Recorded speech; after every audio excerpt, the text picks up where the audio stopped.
Hello everyone, Assalamu alaikum. Welcome back to my new lesson.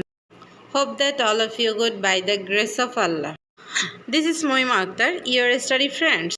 We'll learn together. Inshallah, we will enjoy. আমরা একসাথে ইংরেজি শিখছি এবং অনেক ইমপ্রুভ করছি আলহামদুলিল্লাহ. Today I would like to share use of going to and will. কোন ক্ষেত্রে going to and কোন ক্ষেত্রে will ব্যবহার হয় আজকে সেটা সম্পর্কে আমরা জানব। Going to and will এর তিনটি গুরুত্বপূর্ণ ব্যবহার সম্পর্কে আজকে আমরা জানব। তাহলে শুরু করা যাক।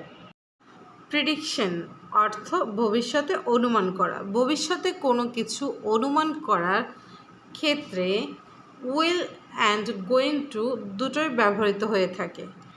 যেমন it will rain tomorrow, আগামীকাল বৃষ্টি হতে পারে। it is going to rain tomorrow, দুটোর অর্থই একই।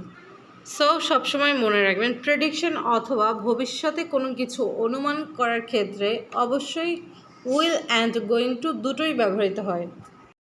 প্রি প্ল্যান্ড অর্থ পূর্ব পরিকল্পনা, কোনো কাজ করার আগের থেকে সিদ্ধান্ত নেওয়া অথবা পূর্ব পরিকল্পনা করার ক্ষেত্রে গোয়িং টু ব্যবহৃত হয়, সেক্ষেত্রে কখনোই উইল ব্যবহার করা যাবে না।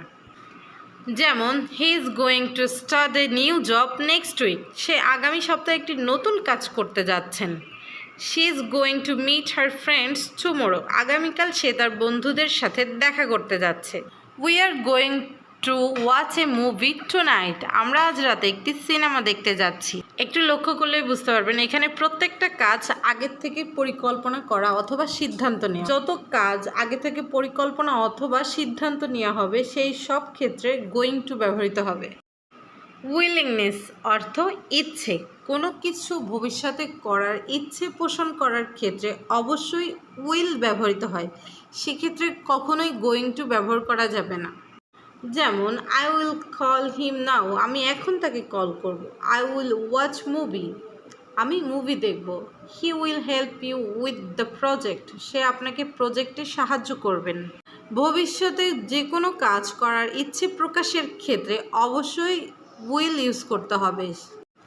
আশা করি উইল অ্যান্ড গোয়িং টুর ব্যবহারগুলো আপনারা বুঝতে পেরেছেন। আই হোপ আজকের লিসনটি আপনাদের ভালো লাগবে। যদি ভালো লেগে থাকে অবশ্যই কমেন্ট করে জানাবেন এবং সাবস্ক্রাইব করে পাশে থাকবেন। ধন্যবাদ। Thank you for watching. আল্লাহ হাফেজ।